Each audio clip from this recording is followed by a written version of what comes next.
গ্রামে গ্রামে এখন নতুন করে নামহট্ট চালু হয়েছে। আপনাদের এদিকটা হয় কিনা জানি না।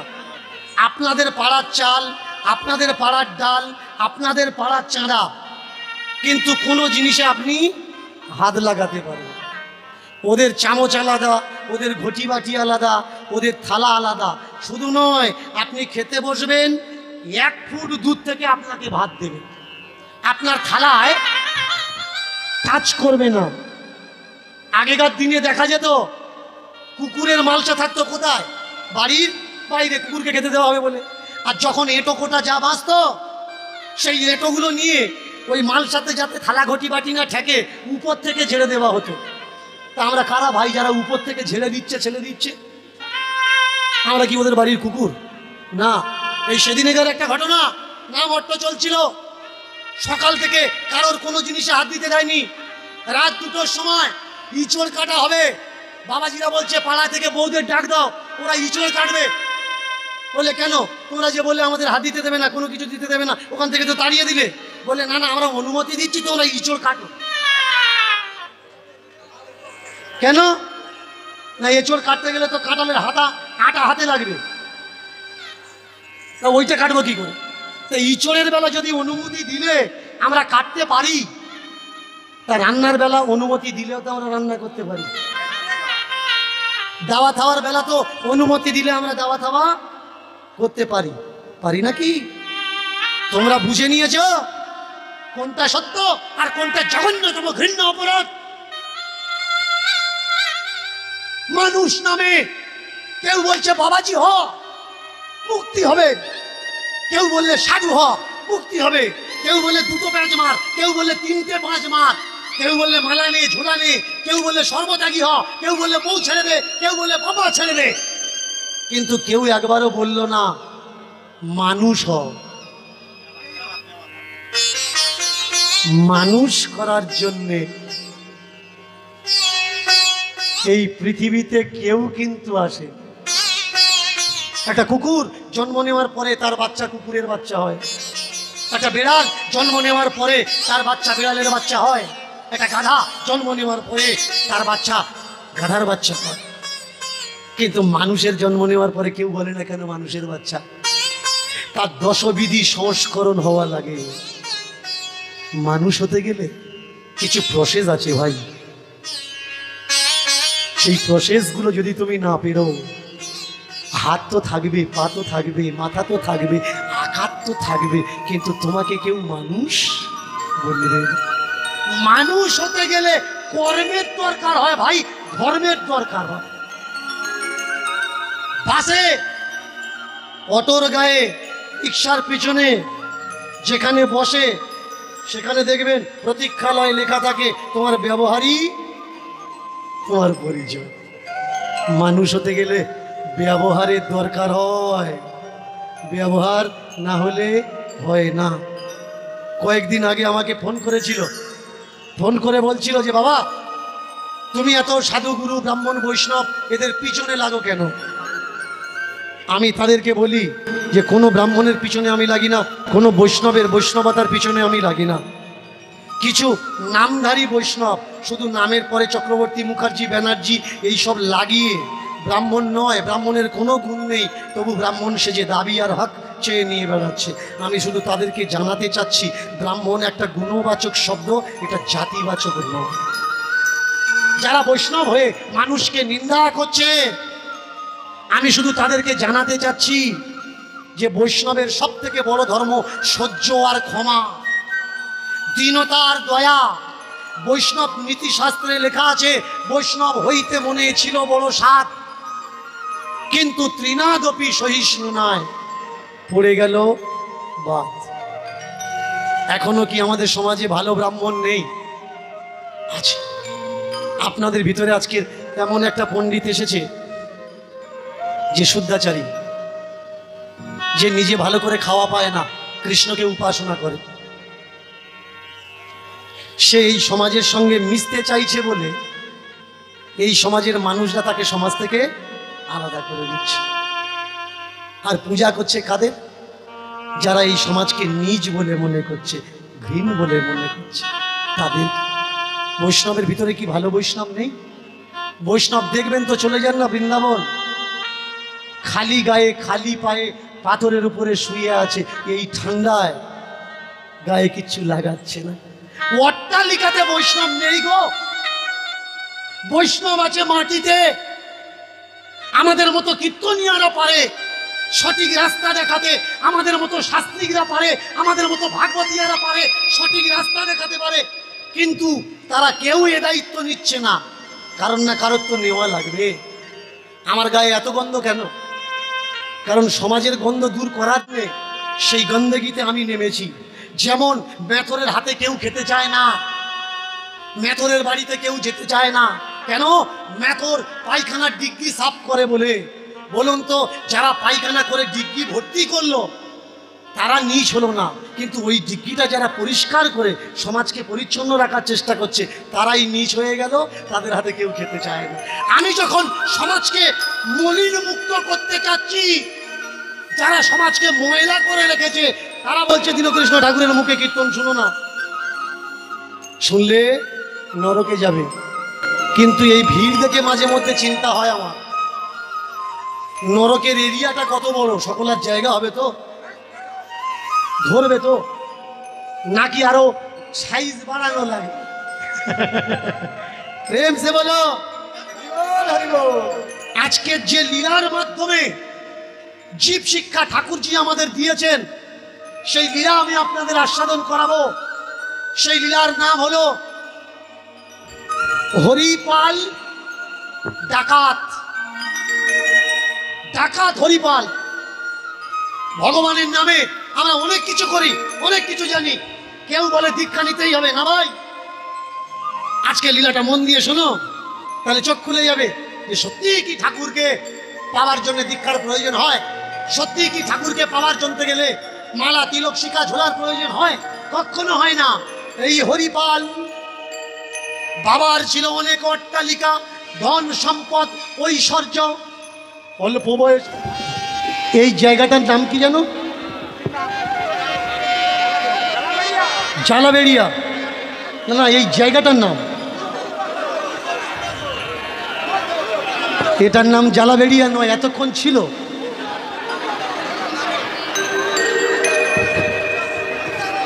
এখন হয়ে গেছে বৃন্দাবন। এই মানুষগুলো যখন এখানে ছিল না, এই গ্রামের মানুষগুলো ছিল, তখন ছিল এটা জালাবেড়িয়া। যখন চতুর্দিক থেকে মানুষ এখানে এসে বসেছে, এটা জালাবেড়িয়া নেই, এটা হয়ে গেছে বৃন্দাবন। বুঝবেন কি করে? গত পরশুদিন পর্যন্ত এই জায়গায় কেউ দেখতে আসেনি। আজকের আপনার জমি, আপনি বসার জায়গা পাচ্ছেন না। এ বললে হবে না এই 10 কাঠাটা আমার, আমার একটু বসতে দে। লেটে এসছো ভাই, পিছনে বসো। যে আগে আসবে সে সামনে বসে। বৃন্দাবনের তত্ত্বটা ঠিক তাই, যে আগে আসবে সে সামনে বসবে, আর যে পিছে আসবে সে পিছে পড়ে থাকবে। পিছনে কারা বসে? কেউ কেউ ইচ্ছা করে পিছনে বসে, কেউ কেউ আবার টাইম ফেল করে পিছনে বসে। দেখবেন বাবা বোঝায় যা, 11টায় স্কুল, 10:30 পৌনে 11টা বাজে যা। ও জানে সিটগুলো আগে দখল হয়ে যাবে, আমি গিলে পিছনে বসবো। আর স্কুলের মাস্টারমশাইরা এত চালাক, ওরা আগে সামনের বেঞ্চে পড়া ধরে না, পড়া আগে কোন জায়গা থেকে শুরু করে? পিছনের বেঞ্চে থেকে শুরু করে। ওরা জানে এ কথা আজকের পড়া মুখস্থ করে আসেন, তাই পিছনে বসেছে। লেট করে এসে পড়েছে বৃন্দাবনে, কিন্তু এসেছে তো। এসে চতুর্দিকে দেখছে বড় বড় অট্টালিকা, এরা কারা? আর এক পদের মানুষ নিচে পড়ে কাগজ বিছিয়ে গড়াগড়ি খাচ্ছে, গায়ে কিছু নেই, পরনে ছোট্ট ছোট্ট কাপড়, তুলসীর মালাটা নিয়ে হরে কৃষ্ণ হরে কৃষ্ণ হরে কৃষ্ণ হরে কৃষ্ণ। এরা কারা? এরা ভক্ত। আচ্ছা, ওই বৃন্দাবনে যারা অট্টালিকা করে বসে আছে ওরা কারা?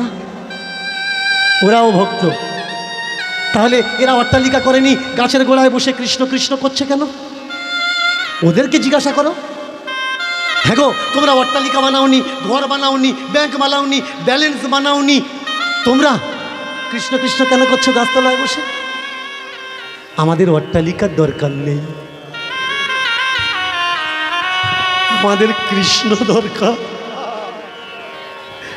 রাধা প্রেম দরকার, রাধা ভাব দরকার। শুনেছি অট্টালিকা থাকলে নাকি সে অট্টালিকায় যায় না, থাকে না। অট্টালিকার রাজভোগ ফেলে সে নাকি বিদুরের বাড়ি খুঁতগুলো পছন্দ করে। তাই তো আমরা আমাদের সংসার অট্টালিকা ফেলে বৃন্দাবনের মাটিতে অপেক্ষা করছি কবে সে আমাদের কাছে আসবে। অট্টালিকা যদি বানাই তাহলে তাকে তো আমরা হারিয়ে ফেলবো গো, আর কি পাবো ফিরে, আর কি পাবো ফিরে। এই হচ্ছে অন্তর। কেউ কেউ কৃষ্ণ চায়, আর কেউ কেউ অর্থ চায়। এক রাজা 7 রানী নূতন নূতন রাজ্য জয় করে বাড়িতে ফিরেছে। রানীরা জিজ্ঞাসা করলে আমাদের জন্যে কি এনেছো? রাজা বললে তোমাদের কি চাই?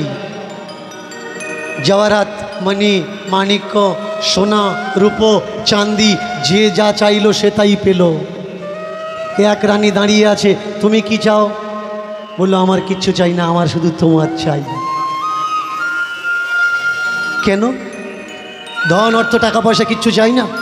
বলে দেখো এই রাজত্বের রাজাকে আমি, রাজত্ব জয় করে ফিরেছে কে? আমি। ওরা কি নিল? টাকা পয়সা ধন অর্থ। আর আমি কি পেলাম? এই ধন অর্থ যে কামিয়েছে তাকে পেলাম। ওর টাকা পয়সা ধন অর্থ তো কিছুদিন পরে ফুরিয়ে যাবে, কিন্তু তুমি যদি আমার কাছে থাকো আমার কোনো কিছু ফুরবে? কোনো কিছু ফুরবে না। তাই যারা কৃষ্ণ ভালোবাসে, যারা কৃষ্ণ ভালোবাসে, তারা চায় না, চায় না, চায় না, কিছু চায় না। আর যারা অট্টালিকায় বসে আছে, যারা বলে দুপুরের প্রসাদ 150 টাকা, একবার আমাদের মন্দির দর্শন করে দেখুন, ভক্তি জন্মাবে।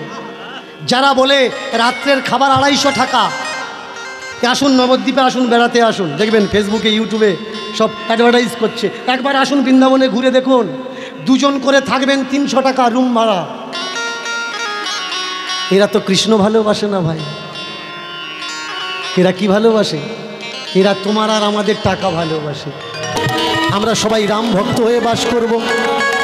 যে রাজত্বে হিংসা থাকবে না, যে রাজত্বে ভ্রাতৃত্ব বোধ থাকবে, যে রাজত্বে মারকাট থাকবে না। মারকাট তো শ্রীলঙ্কায় ছিল, রাম রাজত্বে ছিল না। আসুন না আমরা সেই রাজত্ব একসঙ্গে গড়ি, একে অপরের অন্যের হাত ধরে আমরা শান্তি প্রতিষ্ঠা করি প্রেম সে। ওরা তো জানে ভাই, তুমি জানো না, তুমি জানো না ভাই, তুমি জানো না। ওরা তো জানে ভাই, তুমি জানো না, তুমি জানো না ভাই, তুমি জানো না, তুমি জানো না ভাই, তুমি জানো না, তুমি জানো না ভাই, তুমি জানো না। এই ধর্ম এটা করলি কোন কর্ম?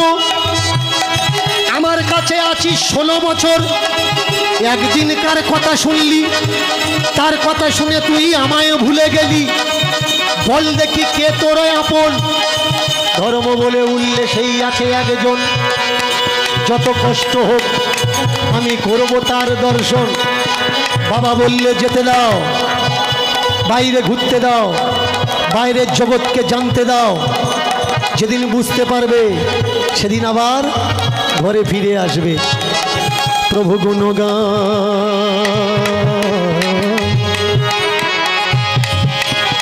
প্রভুর গুণগান করতে করতে ধর্ম বাড়ি ছেড়ে গেল বাইরে সেই গাছতলায়, যেখানে গুরুরূপী বসে আছে গোসাই। বড় জোর করে বলে, ও গো গোসাই ঠাকুর, নিয়ে চলো আমার ঈশ্বরের কাছে। আছে দেখি আছে কত দূর, জিজ্ঞেস করবো যদি তুমি আসল হবে, তাহলে সংসারে কেন নকল বাবা মায় আমায় দিলে? কোন অপরাধ করেছি যে আমায় তুমি দূর করে দিলে? ছোট্ট মনের নানান রকম প্রশ্ন গুছিয়ে রেখেছি হৃদয়ে সতৃষ্ণ। আমায় এবার নিয়ে চলো ধর্ম আর বাবাজি চলেছে নাচতে নাচতে হিমালয়ের পথে। খিদে যখন পায় দুটো হাত পেতে ভিক্ষা চায়, খেতে দাও দয়া।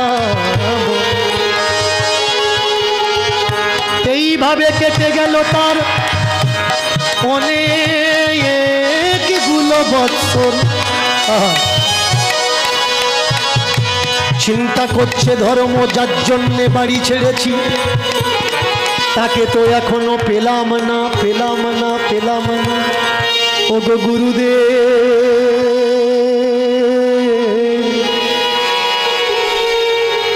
সে কোথায়? নিজেকে প্রশ্ন করুন, সে কোথায়? কেন আমরা তাকে দেখতে পাচ্ছি না? বাড়ি ছেড়েও সব কিছু ত্যাগ দিয়ে কেন কেন আমরা তাকে পাচ্ছি না? গুরুদেবকে প্রশ্ন করলেন। গুরুদেব বলছে ধর্ম একদিনে কি পাবি তাকে বাবা? কোটি কোটি জন্ম তপস্যা করে অনেকে পায়নি। তুই এই কবছর তাকে খুঁজছিস, পাবি? ধর্ম বললে গুরুদেব এ জন্মে না হয় তাকে খুঁজলাম, আগের জন্মে যদি আমি জন্মই না পাই তাকে খুঁজবো কি করে? তাহলে তো গুরুদেব ঘুরে ঘুরে আমার জীবন শেষ করলে হবে না। বাড়িতে আমি লবণের মালা না নিয়ে ভাত খেতাম না। মাকে বলতাম লবণের বাটিটা এদিকে দাও। জল তৃষ্ণা পেলে মাকে বলতাম এক গ্লাস জল দাও। খিদে পেলে বলতাম মায়ের উপর রাজ দিতাম, মা খেতে দাও। কিন্তু ঈশ্বর খুঁজতে এসে আজকে যে মায়ের কথা বড় মনে পড়ছে। খিদে পেলে ভিক্ষা চাইতে হয়, লবণ কম হলেও খেয়ে নিতে হয়। সুখ শান্তির জায়গাটা আর নেই। মাটিতে শুতে হয়, গাছতলায় শুতে হয়, মাথার উপরে ছাদ থাকে না। কিন্তু আমরা যতক্ষণ বাপমার কাছে থাকি, শক্ত বালিশ যদি দেয় তেজ দেখাই, বিছানা যদি অপরিষ্কার হয় তেজ দেখাই। কিন্তু এখানে তো আমার মাটিতে শোয়া লাগছে। গুরু বললে আরে গুরু বিদ্বেষী হচ্ছিস, গুরুর উপরে প্রশ্ন করছিস। আমি বলবো হ্যাঁ ভাই, প্রশ্ন করতে শেখো। গুরুকে যদি জিজ্ঞাসা না করো, গুরু তোমার উত্তরটা দেবে কি করে? এর জন্য গুরুকে প্রশ্ন করা শেখো। আর যে গুরু তোমার প্রশ্নতে বিরক্তি বোধ করবে, জানবে তোমার প্রশ্নের উত্তর ওই গুরু। তোমার ব্যথা, তোমার কষ্টে আগে তোমার পাশে কে এসে দাঁড়াবে? তোমার ঈশ্বর নাকি তোমার বাবা মা? মরার পরে যদি আমরা তার কাছে যাব, যখন যাব তখন দেখব এখন যাদের কাছে আছি এখন তাদের দেখি তারা আমাদের দুনিয়াতে নিয়ে এসছে কেন? কোনো একটা আশা করে। সেই আশার মুখে ছাই দিয়ে আমরা যদি পালিয়ে চলে যাই সংসার থেকে, ধর্মের মা বলে উঠল বুঝেছিস সেদিন বলছিলাম ঈশ্বর কোন জায়গায় নেই? আছে অনলে, আছে অনিলে, আছে বিটুপি লতায়, আছে জলদের গায়ে। বিটুপি লতায় কোন জায়গায় নেই তিনি? যেখানে তুমি আছো সেখানে আছে, যেখানে তুমি নেই সেখানেও আছে। যেখানে জীবজগৎ আছে সেখানেও আছে, যেখানে জীবজগৎ নেই তিনি সেখানেও আছে। ঈশ্বর কি? কোনো মানুষের ভেতরে যদি ঐশ্বরিক চিন্তা আসে, তার ভিতরে কি হয়? যত কিছু অপবিত্র চিন্তা তা ছেড়ে পালিয়ে যায়। ঈশ্বর কি? ঈশ্বর একটা ব্যতিক্রমী নেশার মতো। যেমন যারা গাঁজা ধূম্রপান করে, যখন গাঁজা খায়নি দেখবেন সে উত্তেজিত, আর গাঁজাটা খেয়েছে, ভাঙটা খেয়েছে, সিদ্ধিটা খেয়েছে, যদি কেউ গন্ডগোল করতে আসে ওই নেশা করা লোকটা বলে দেয়, এ ভাই কেন ঝগড়া করছিস, কেন কি হবে ঝগড়া করে, কদিন বাঁচবি, কদিন থাকবো। ঠিক ঈশ্বর ভাবনাটা কি? নেশার মতো হয়। দেখবেন মদ খাচ্ছে যে ছেলেটা, যখন মদ খায়নি এমনি সে দাঁড়িয়ে কারোর সামনে সত্যিটা বলতে পারছে না, কিন্তু যখন নেশা করেছে যেই থাকুক কাউকে মারছে না, দাঁড়িয়ে সত্যি কথাটা সকলের সামনে বলে দিচ্ছে কোনটা ন্যায় আর কোনটা অন্যায়।